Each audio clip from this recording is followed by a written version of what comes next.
Hi, everybody. I just want to say first a huge thank you to Melanie and Carissa from the Center of Fiction. It's really just such a pleasure for me to be here, and I'm very excited to share this moment with four of the contributors from the book, who I will introduce in a minute. Briefly, if you don't already know about this book, this is in many ways the real life version of Queen Sugar. Um, we Are Each Other's Harvest is my attempt with other voices to tell the story of Black people's and people of color's connection to the land. So often in this country, when we talk about farming and agriculture and land ownership and land stewardship, we've all been trained to think of a certain narrative, and that narrative usually includes only the faces of white people, namely white men. And I really wanted to challenge that story. I wanted to challenge that narrative. And so this book is my attempt to really express and celebrate the long history that Black people have on this American soil as part of this larger story of America and all the people who built this country. I didn't do it by myself. I wanted this to be really a chorus of voices. And so We Are Each Other's Harvest is an anthology. It is poems and essays, both historical and creative. It's first person narratives with farmers around the country, Black farmers around the country.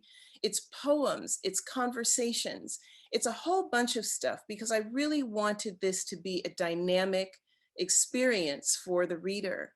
That's all I'm going to say for now because I want my guests to really help share this story. So Melanie, why don't we go to the short video?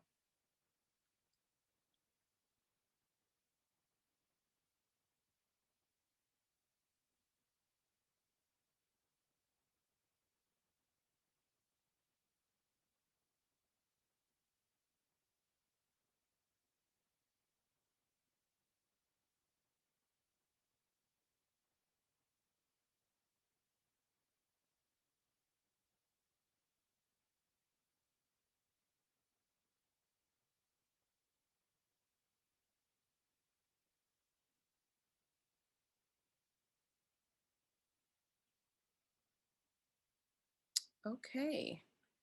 Um, and I think, part of what the Center for Fiction has done with those videos or with those photographs is show you some of the archival photos in the book. But there are also some contemporary portraits by a lot of the contributors, a lot of the Black farmers. So it's my pleasure now to introduce four of the contributors to the book. And as I read their bios one by one, they'll come on and then we'll start the conversation. And it's really an embarrassment of riches, I have to say. We'll start with Melanie Edwards. Melanie Edwards is a first generation farmer. Her ancestors left their agricultural past after emancipation, seeking a better life in the North during the Great Migration. Well over a century later, Melanie began her journey to reclaim farming on her own terms. After completing degrees in culinary arts and hospitality and working in all facets of food service, she landed on a 20-acre mixed vegetable farm in rural Whidbey Island in Washington State, where she immersed herself in small-scale agricultural practices. Melanie spent 3 years there advancing to farm manager. Then she spent a season at Calypso Farm in Alaska, which is where I visited her. Melanie is now back in Washington State, embarking on her own farming business, focused on seed growing, natural dyeing, and fiber arts. Next, we have Clyde Ford. Clyde Ford is an award-winning author. He's written 13 books of fiction and nonfiction. Clyde is the recipient of the 2006 Zora Neale Hurston Richard Wright Award in African American Fiction and a finalist for the 2020 Hurston Wright Award in nonfiction. And he's also won a number of other awards. He's been a featured guest on the Oprah Winfrey Show, National Public Radio, C-SPAN Book TV, and numerous television and radio programs. Clyde has written opinions columns for the Seattle Times, the Los Angeles Times, the Toronto Globe and Mail, and History News Network. He is an on-staff opinion columnist at Crosscut, the Pacific Northwest premier independent news magazine, and he lives in Bellingham, Washington. And Clyde wrote one of the essays for the book. Next, we have Marvin Frank. After graduating from high school, Marvin Frank joined the military to provide for his family and help serve his country. Dedicating 15 years of service, including multiple deployments to fight for his country, Marvin found himself dealing with anxiety. His father noticed that he was suffering from PTSD and introduced him to farming, which helped Marvin transition from military life back to civilian life. After his father's passing, Marvin continued the dream his father had for him of becoming a cattleman. He and his lovely wife, Tanisha, founded Briarwood Cattle Farm, a first-generation cattle farm in North Carolina. He and Tanisha are now living out Marvin's father's wishes. Marvin is now grazing a good, healthy herd of Black Angus cattle near Rayford, North Carolina. And last, but certainly not least, we have Michael Twitty. Michael is a food writer, independent scholar, culinary historian, and historical interpreter, personally charged with preparing, preserving, and promoting African-American foodways and its parent traditions in Africa and her diaspora, and its legacy in the food culture of the American South.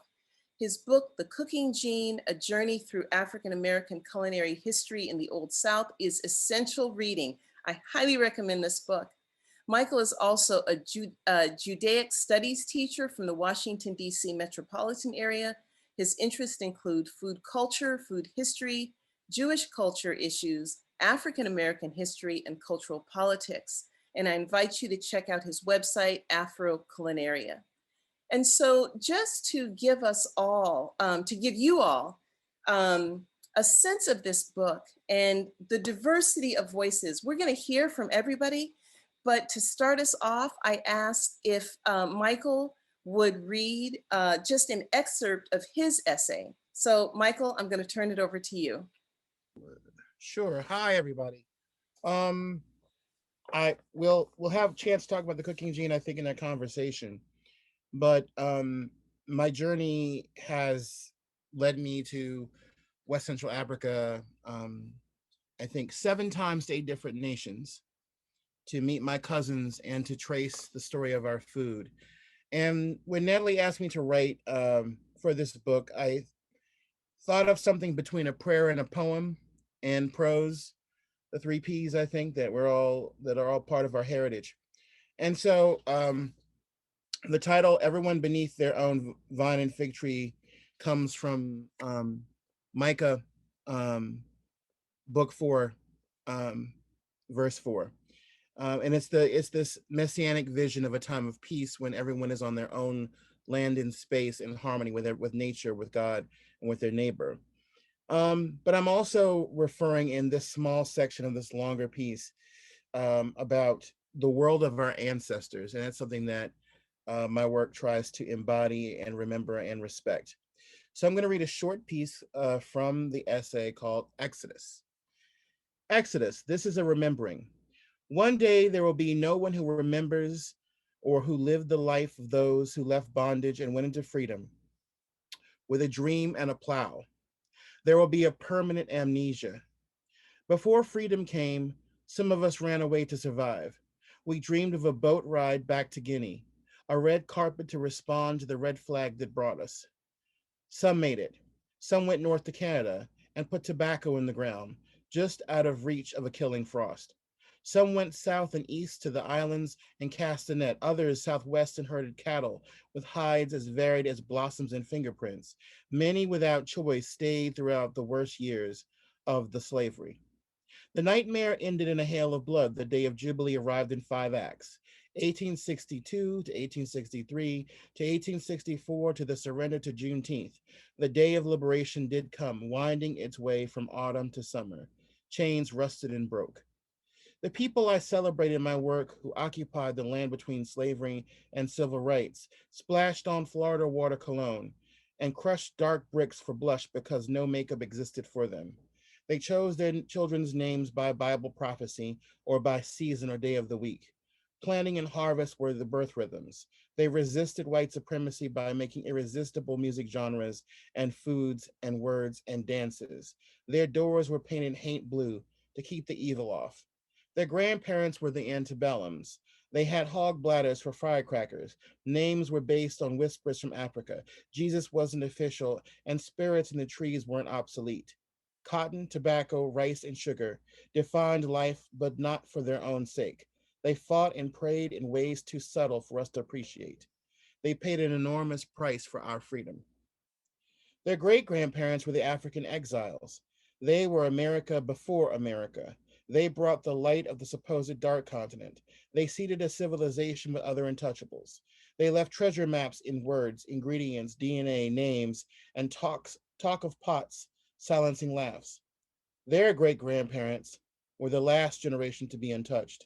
They only knew gods that looked like them, looked like their reflection in the streams. They dreamed their children into the cosmos. They understood the language of dwarves in the rainforest. They did not fear death. They were free. No book or page will do the trick. All the voices will be gone. We will lose more than we will know.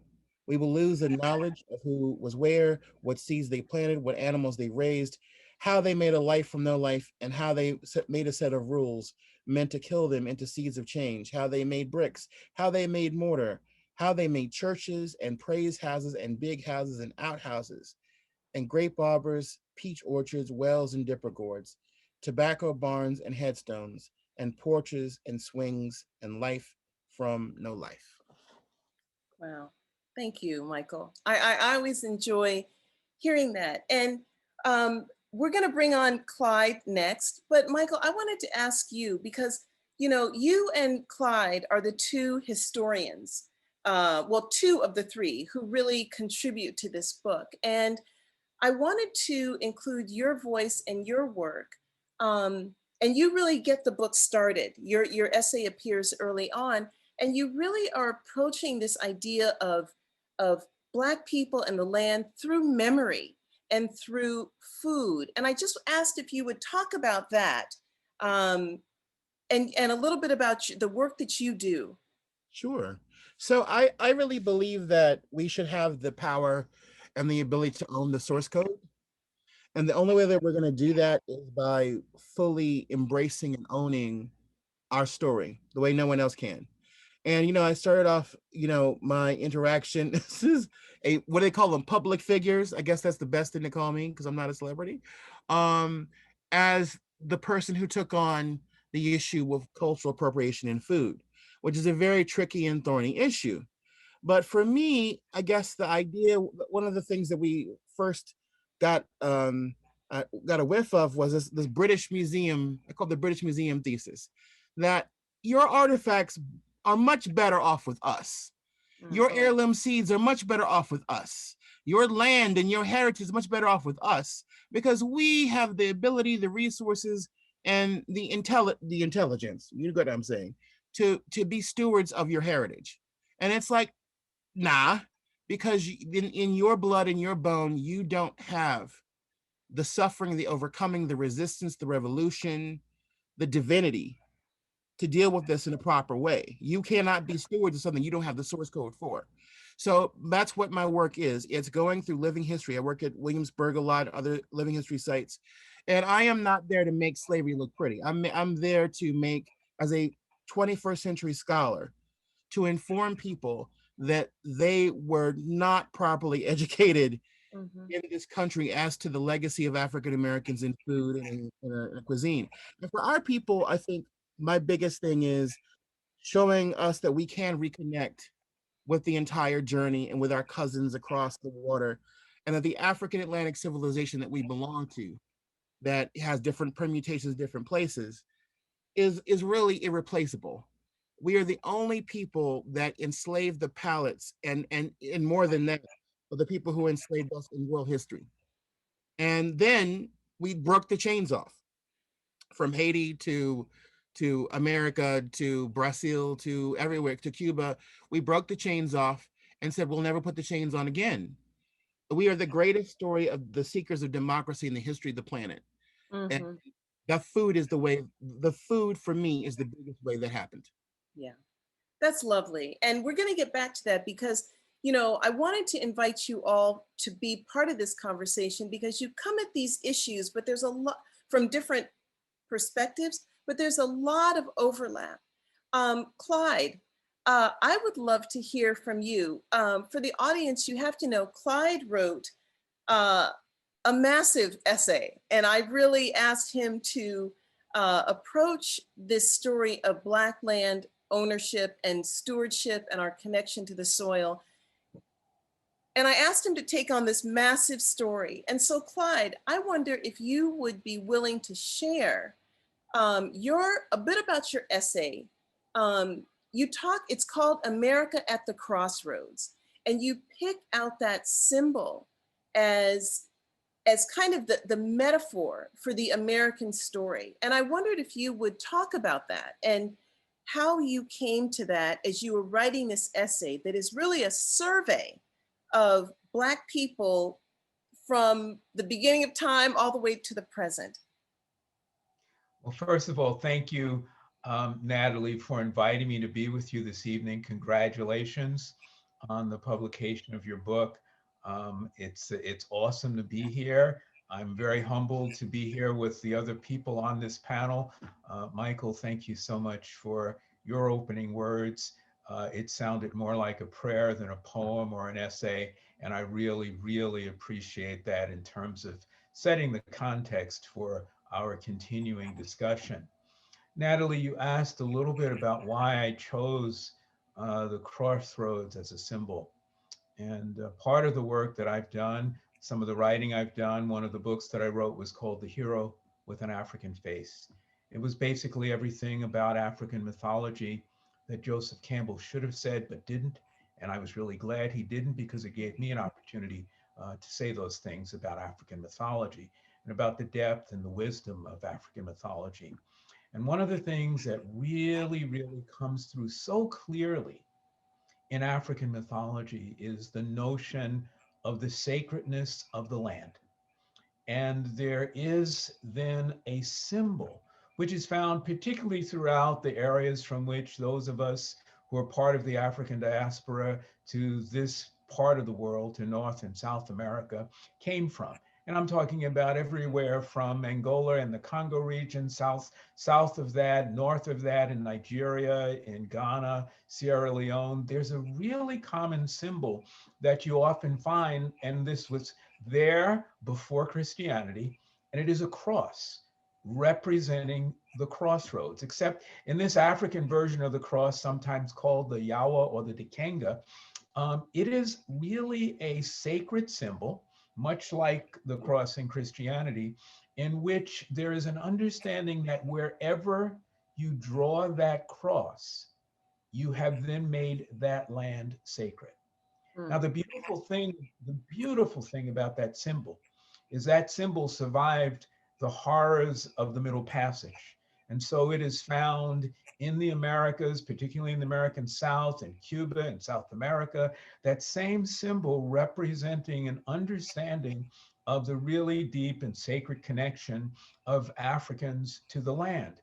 And I thought this was a really beautiful place to start because not only is the crossroads this symbol of the sacredness of Africans' connection to the land, but the crossroads itself really speaks to the issue of our history from the point of view that we can say that the country that we were imported into, America, has stood time and again at the crossroads of how they would interact with people of color. And when they had the opportunity to take one of those roads that would have led to freedom, equality, dignity, harmony, and brotherhood, that was not the path that was taken. And so I really felt that the crossroads was this wonderful symbol that could connect us right from the beginning straight through to, well, 2021, and maybe approaching a settlement between the USDA and the Black farmers. Because again, whether we're talking about the decision that was made in 1619 of what type of country those Africans stepping off that boat were going to step into, and again, it's interesting, there was a choice. Those Africans did not have to step into a land which within 20 years of their arrival would have made them slaves. That was a specific choice that was made by the colonial Virginia powers that will be the landholders there. Whether it was that crossroads, whether it was a crossroads that happened shortly after the Emancipation Proclamation, in which, unfortunately, in the Emancipation, Lincoln never really had a plan for Black folks who were going to be freed. And that plan was devised. That plan, often called 40 Acres and a Mule, was all about land redistribution. In total, 1 million acres of land was set to be redistributed to African Americans, choice farmland that was taken from white slave owners who were essentially conquered in the Civil War, and was about to be redistributed to Africans, African Americans who were ex-slaves. Well, some almost 40 to 50,000 got a portion of that land. Lincoln was assassinated, Johnson became president, and all of a sudden, 40 Acres and a Mule were no more. We were at a crossroads. And had that crossroads been taken in such a way that African Americans had the opportunity to garner that land, we would not be facing the tremendous income inequality that we're faced with today, the tremendous racial inequities that we're faced today. There's an estimate that some several $1 trillion of wealth would have not been transferred away from African Americans had America as a country taken that crossroads then. So that was why I chose that symbol, is that at each stage in the history of our history as African Americans, as our connection to the land in America, we can see us standing at a crossroads, as Robert Johnson said in his wonderful Crossroad Blues, standing at a crossroads trying to catch a ride, except the ride we've gotten has taken us down the wrong leg of that crossroads, and we're still fighting for the right leg, which again leads to income equity, that leads to racial equity, and that leads to a leveling of the playing field as opposed to the playing field being dumped on top of us. So let me stop there and allow. Yeah, it's perfect. And Clyde, I so appreciate your essay in this book and your use of this symbol. And it's actually the perfect segue into introducing Marvin and Tanisha, because Marvin and Tanisha are my friends in North Carolina who I had the pleasure of getting to know. And so what I want to do now is jump from a little bit from the two historians who bring such perspective to this story. I want to turn to Marvin, because Marvin, the story that you share in the book, and we'll let readers, read that, but you were at a crossroads personally in your own life as someone who was making a transition. And so I just invite you to share briefly your story of how you moved into farming. Because again, when we think about farmers, most of us have one idea in mind, and you have a very moving story that you share. And I just want to kind of clear the decks and allow you to tell a little bit of your story and why farming means so much to you. Hello, everybody. My name is Marvin Frank. This is my lovely wife, Tanisha Frink. And farming to us is huge. It's the the portion of life that we call agrotherapy. We use agriculture for therapy. Inside of coming back from dealing with global war, they give us tons of medicine, guys. And I say tons of it. I mean, to the point from where, dealing with pain and everything else, it's hard to deal with it. So I deal a lot with PTSD. I deal a lot with anxiety. I deal with, having social problems of being with, being around people. So when I came back home, my father saw that I really needed help and I was really at a bad spot in life. So my dad wanted me to be around beef cattle. Beef cattle, in a way that growing up in Florida is something that we're there, we don't see all the time, but it's all around us in Florida. And growing up in Florida, you see these things all the time, but you never become part of it. So my dad pulled me back to my roots. My dad pulled me back to something that I'm very familiar with and close to. So he got me around beef cattle, from where he associated beef cattle the same way with my platoon, the same way with my soldiers. It regave me a sense of accountability again. It gave me a sense of purpose again. And it also taught me patience, because anytime you put something in the ground, you got to wait for it to come up. Well, dealing with PTSD, everything is a rush and you want it now because you're scared and you're nervous about failure. Well, farming to us helps us to grow from that and heal from that. And that's where I meet the Lord at every day at the fence line, to every day to help us and to especially help me to move forward with the problems I have from dealing with global war. Amazing. That's why we farm. Yeah, amazing. And so for the audience, when you read Marvin's story, I really want, and he tells his own story in the book, as does Melanie, who we're going to get to next. And I really appreciated, because I had no idea that farming was for you a form of healing, and the land is a source of healing for you. And I just, the story that you tell and just your whole spirit radiates such generosity. And you've given part of your life to this country, serving in the military.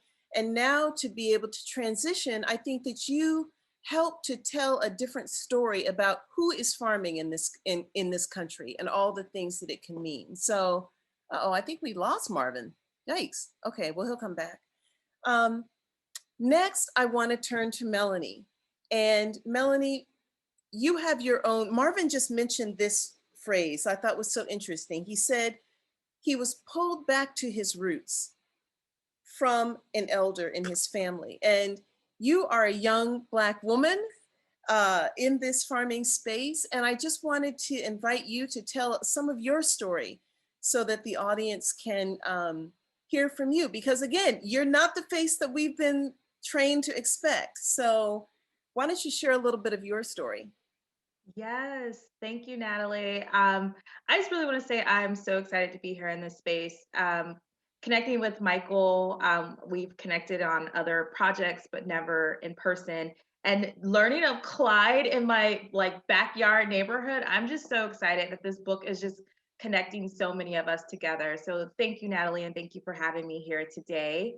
And, just to give people a little bit about my background, I have a culinary arts background and hospitality background as well.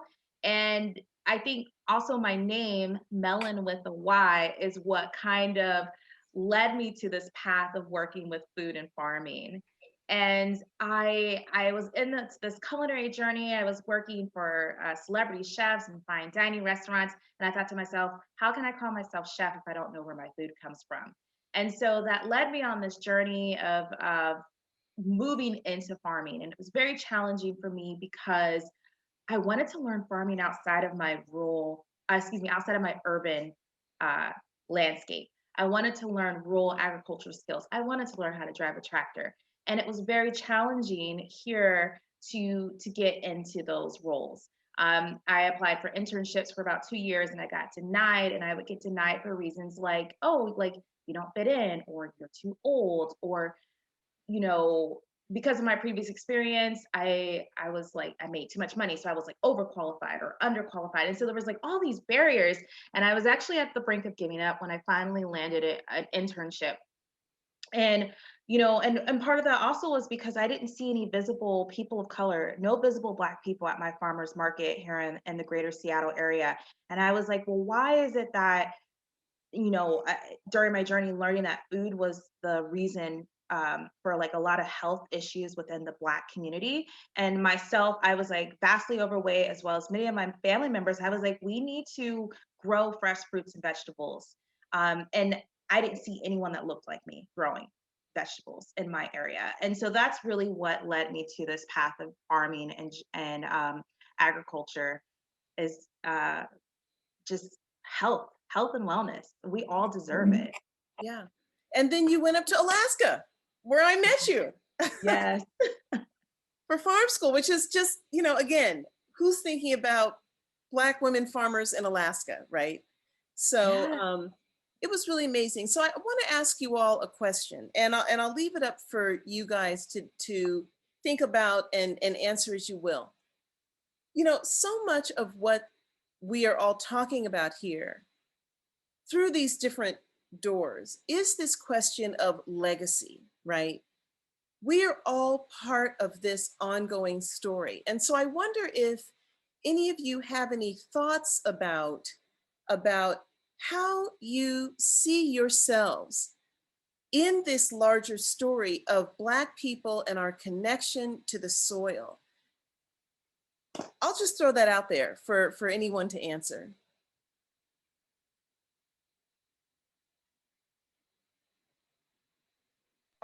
Okay. So my grandfather, who passed away a couple years ago at the age of 99 and a month shy of his 100th birthday, was Gonzalez Twitty, and he was one of the founders of the Federation of Southern Cooperatives. So, you know, that organization not only helped Black farmers stay on the land, but helped successfully sue the United States government for its unequal treatment towards Black farmers and landowners. And I didn't realize how brave my grandfather had to be. He made the choice to come to Washington, which actually, ladies and gentlemen, was not the North. It was just a very cool Black space if you were a teacher, a professor, a domestic, or a mechanic, or a postal worker. But it was still a thoroughly segregated city. And Granddaddy came back to South Carolina because he wanted to go back to the land. And our family inherited 100 acres from his father and grandfather, which was unheard of. And so that's, when I think about the larger picture of what I do, and how I do, I've always gone back and acknowledged Granddaddy because, you know, it was not an easy life. He was orphaned into farming. Mm. And so, but he chose to come back and grow cotton, grow sweet potatoes, grow whatever, and then teach other people how to make a good living from it. And that always stuck with me. And I think I told you the last time, Natalie, that the first time I told my grandfather that I was growing cotton, I grew like 10 plants. My grandfather looked at me, and you know, he was sharp to the last day, and he said to me, "Boy, how many acres you got?" You know, knowing I didn't have any acres, but he smiled at me and patted me back, because for him that was a big part of his identity, his manhood, his existence, was making something out of nothing from the land. Mm-hmm. Yeah, I love that. I love that. Marvin, I'm thinking about you and your experience with older Black farmers who you have learned a lot from. And would you mind sharing a little bit about your experience with the older gentlemen in your community and just what they were able to, you know, thinking about this legacy question, what they were able to pass on to you? Absolutely. So the legacy question for me, dealing with livestock, and of course on the commodity side of cereals, your corn, your wheat, your oats, barley, it's resources. Believe it or not, a lot of times we get turned down just for who we are and not having enough of what we need to do. So in my case, I was struggling for the longest to find a tractor, a big tractor to grow and to cultivate the next portion of the land so that I could save on the dollar to increase on feeding our cattle with the byproduct. Well, that was the hardest thing to do. We went to the banks. We got turned down by banks. We went to financial, folks. We got turned down. And Natalie, the side of it is that we didn't have bad credit. We didn't have any benchmarks on us that was harming us at all. And our value of our livestock in our home exceeded what we was looking for. So it was more of a crossroads. So I had to go back to speaking to the elders of it, which was a gentleman named Mr. Council is who we're talking about, Natalie, Natalie in the book. I met Mr. Council by a whim, and I say by a whim, I literally mean by a whim. Me and my wife, we always go down to get breakfast, at a family diner here in town. And as we were standing in there eating, we're sitting in there eating, I just kept staring at this guy, this older gentleman. I just kept staring at him. I was like, God, it's something about him, and I felt connected to him, Natalie. Well, by the time me and my wife was, laughing and having time up and leaving, and he left. So Natalie, to speed the story up, we stopped some feed at a local store. And as I'm there, a gentleman said, hey, Marvin, you need to talk to a guy down the street here. And he's doing the exact same thing you're doing, and he can definitely help you out. But Natalie, when I pulled up in the yard, it was the exact same guy who we just left. And so he's roughly around 84, 85 years old, at that time. And he was sitting on the porch. I pulled in, introduced myself to him. And right away, he pulled me in right away, because once I started talking the lingo of farming, it was not only therapy for him, but it was therapy for me at the same time.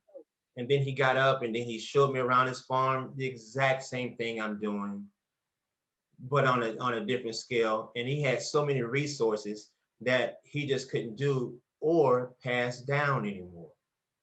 So now he took me to the barn in the back where he has 3 big, huge barns.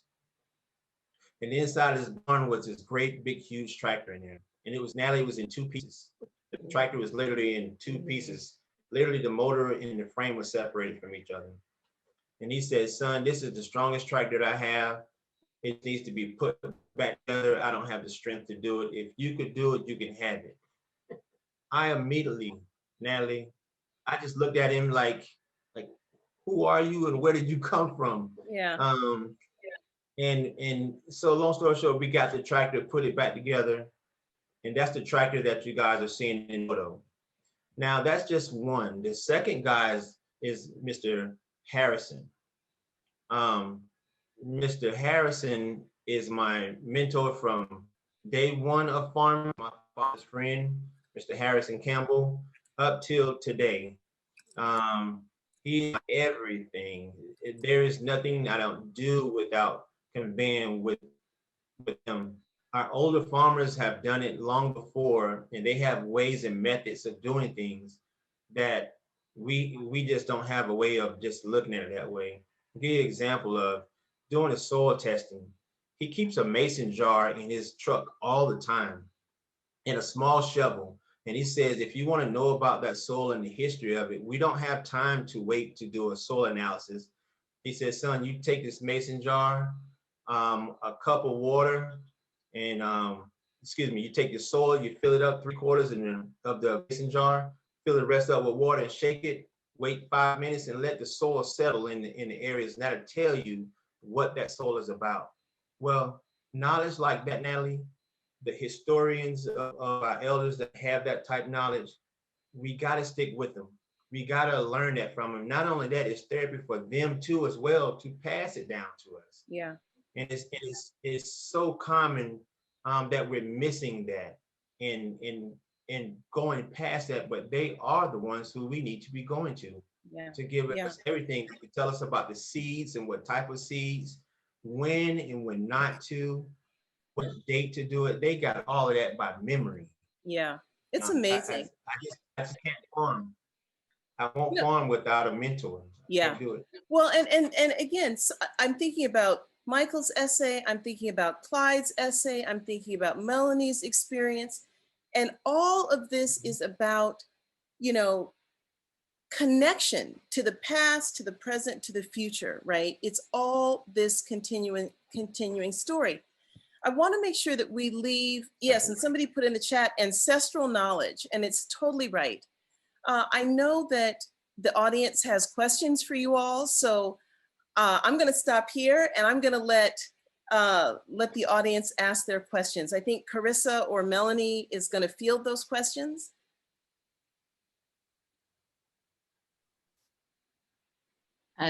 Natalie, it looks like you've got time for one more question while they think of theirs and add them in there. So.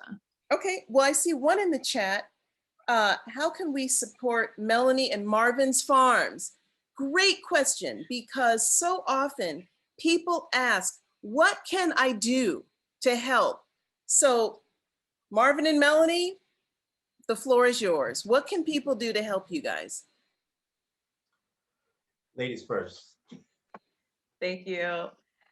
That is such a great question, and thank you for asking. I would say for me right now, the number one thing is definitely financial support. As a young farmer, and I am an active farmer, I work part-time, and then I farm part-time right now.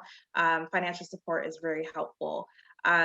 So it helps me purchase tools and equipment, as well as just getting land leasing and things like that. And so some of the challenges that I've run into right now is land with irrigation. So right now I'm kind of like at a hiccup where we have to like put in a well pump and things like that. So financial support is really helpful for me. And if you want to support my work, I can put my PayPal in the chat.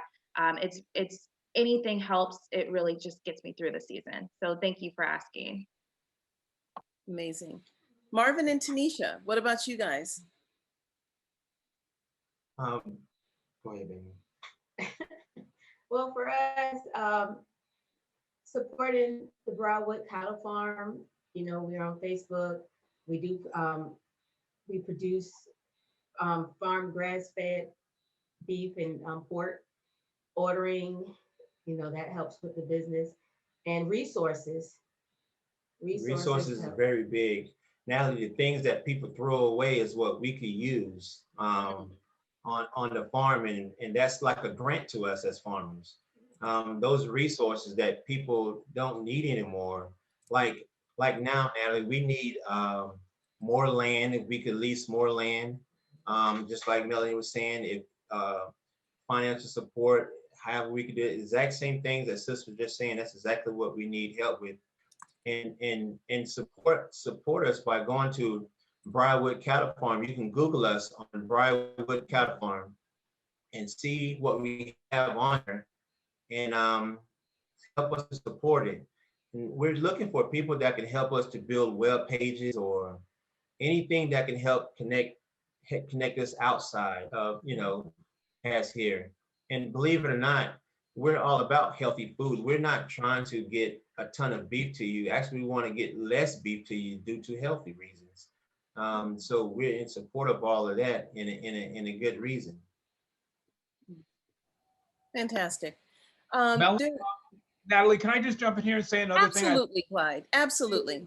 Really important in supporting folks like Melanie and Marvin and his wife. A lot of people, maybe even folks on this broadcast webinar, belong to natural foods co-ops. Natural foods co-ops often make statements about the desire they have for equity in food sourcing. So I know I've taken it upon myself to go to the board of my local food co-op and say, there are Black farmers. I want you to buy produce from them, support those farmers, because this is what it means to be a co-op. So I think we can raise our voices collectively, particularly in terms of where we shop, especially if we shop in the smaller natural foods co-ops, to help them understand they need to reach outside of who ordinarily they reach out to find folks like Marvin and his wife and Melanie. You know, Clyde, that's an excellent point, because I think, you know, when people, these days, everybody's talking about, you know, regenerative agriculture, right? And they're talking about co-ops and CSAs and all this kind of stuff. And they're not thinking that Black people are in this space. You know, they're not thinking about that. And not only that they're in the space, the whole idea of CSAs, although a lot of people trace them back to Europe and white guys who came over to this country in the 80s, hey, CSAs go back to Black folks and Benjamin Whately and all he did. And yes. you know, and believe me, I've taken upon myself with my co-op to say, y'all folks really don't know what's going on here. If you're serious about racial equity and racial justice, then you need to know a little bit about the history of Black involvement with CSAs. And as I said before, you need to put your money where your mouth is. You need to get out there and bring in food into this co-op that comes from Black farmers. Yes. I know exactly what co-op you're speaking of, Clyde. And incidentally, I have written 2 articles for them. There's another one coming out next month. So look for that, please, at your local co-op. And you're absolutely right. And I will just say that one of the biggest barriers to BIPOC farmers, Black farmers, any farmers of color is barriers to entry. The cost that goes into getting products into any commercial grocery store is as astronomical. I mean, we're talking about insurance, transportation. You have to have refrigerated transportation. You have to have so much produce as well.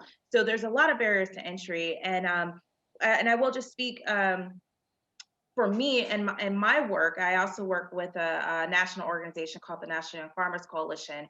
And recently we've had the opportunity to meet with like a lot of commercial grocery manufacturers, and say, hey, look, you say that you support equity and diversity, but you're not really. So like, how can you actually make this happen? And we had a very great and transparent conversation, and you know, we want things to happen overnight and they don't, but like I'm at least happy that they're willing to have that conversation. And I know that that's not enough, but we have to start somewhere, and we need to get more people on board, and we need more support, and we need more co-op space where farmers can come together and share goods together, and as well as like commercial processing space. That's another barrier that a lot of Black farmers and farmers of color have. Mm-hmm. Mm-hmm. Michael and Marvin, do you guys have any thoughts on that? Or cooperative economics is essential. It is a choice. It is the reason why they arrested Vernon Johns in Montgomery, Alabama, before King became the pastor of the church, and also employed economic justice as a means to civil rights. I always tell people we have to be about systemics, not just symbolics. Symbolics are cute, symbolics are fun, symbolics are about feelings, but systemics are about facts. And the reason why they do not want boycotting in Georgia and Florida is because they know it will spread like wildfire. I'm going to be supporting Melanie. I'm going to be buying some meat from my new cousins. That's right. yes, yes. It's a system. So if I'm a food writer and a chef and a cook, then it's my job. It's my responsibility. You know, I'm also Jewish. I know how this thing works. I know the Korean community. I know how this thing works. H Mart and all the other businesses that the Korean community has are it's a cycle of support within the community. So it's my job to write about their meat, to talk about the company, to talk about the values and where they're coming from, to talk about Marvin's service, talk about his lovely wife. You are so cute. To talk about all these different aspects of what we're doing so that other people of color and beyond also support them. You know, Melanie told me about the Growing the Collar trial. I didn't know that Melanie was there. That I cooked collards that I cooked, right, for this video. And I'm just, all I have to say about it is this. we have to be about cooperative economics. We Mhm. have to buy land. We have to pool our resources and not be afraid to share and live in community. So all those things are there. You know, we need more Black nutritionists. We need more Black folks who are sommeliers and in hospitality. We need more Black folks who are food writers. We need more Black folks who are scholars of food, culinary, and food history and agricultural history. We need more Black agronomists. We Yes. need at every single level so that we can form a united front. Michael, beautifully said. Beautifully said. I absolutely agree with you. Absolutely agree with you. And you know what you just said about naming all of the ways, because I think that so often, you know, even people of color, they look at this issue and they say, well, where can I fit? Where can I insert myself? Bring your expertise, right? Bring your expertise to this space. Not everybody has to have their hands in the soil, right? Not everybody has to be a cattle farmer, but there are ways to support this work and this community with the work that we're already doing, with the expertise that we have gained in other ways. So, you know, I just think I'm just so glad to have you guys here and to have your voices in this book. It just means the world to me that we are really trying to shift the narrative about Black people, people of color in this agricultural space from the beginning of time to now and looking forward. So thank you so much for this, for joining me on this journey. Well, Thank we you have for including us. one Oh more, yes, you have their books, great. yeah, one more question, which is, what are some other books besides We Are Each Other's Harvest that are good for further reading on all the topics brought up tonight? So there's The Cooking Gene, Yes. The Hero with the African Face. Are there others that y'all would recommend? Farming While Black by Let me Leah get it. Penniman. And you can also pick up Freedom Farmers by Dr. Monica White. You can Yes. also pick up The Color of Food. Yes. Freedom Farmers, Dr. Monica White. Go ahead, Melanie. You Farming sing While that Black. on the show. Farming While Black by Leah Penniman, who is also one of the other amazing farmers featured in this book, she and her sister. You could also pick up This book, Dispossessed by Pete Daniels. He has he's another historian who writes about the history of the USDA and their dastardly schemes to drive Black landowners and farmers out of business. Here's another one. This is a classic, Land Justice. This is a good one. Hard to find.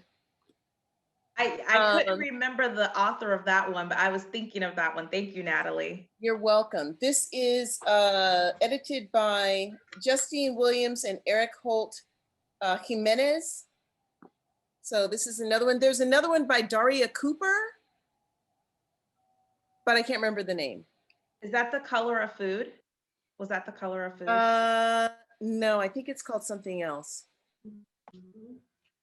So anyway, there are a lot of good books out there. Not enough, but it's a good start. I just want to say one more thing, just in Yes. regards to how you can support my work. I did put this in the chat. As a new seed steward right now, I have grown some seeds out for sale through, they're available through True Love Seeds right now. True Love Seeds is an amazing seed company based out of Philly, and they do profit sharing with their farmers who grow seeds for them. So I grew some Rockwell beans, which are a dry bean, and they are a short season bean, and they have really great taste. They're a very rare bean, and they were grown in the native soils of where that bean is indigenous to. So pick up some Rockwell beans. It's moving into May, perfect time to start planting dry beans right now and have a beautiful harvest at the end of the season. Amazing. And good food. Amazing. And we cannot fail to mention Clyde's book that Michael held up at the beginning. The Hero, what was that? What's your title, Clyde? The Hero with an African Face. There you go. There you go. That's somewhat of an older book. And my most recent book, Think Black, also talks about the history of Blacks in the land. Think Thank Black. you. Awesome. Think Black by Clyde Ford. So I'm looking at the time. I want to say thank you all. It's great to see you all. Again, we haven't had a chance to see each other in person in over a year, but thank you for this. I really appreciate you being here and giving you a chance to, tell your stories and share your expertise. I couldn't have written this book without you. Natalie, thank you for bringing us all together. I think it's just wonderful. Without you, we wouldn't be here. So thank you. My pleasure. Yes. Thank you, Natalie. And I'm so excited to connect with you. Clyde, we have to connect. Oh, yeah. Buy Marvin's cattle. Buy these books. Support Melanie. That's right. We're good. That's right. All right. Good night, everyone. And thank you for joining us on this program. Good night, everybody. Good night. Thank you, everyone. Thanks. Thank you. Congratulations, Natalie. Thanks.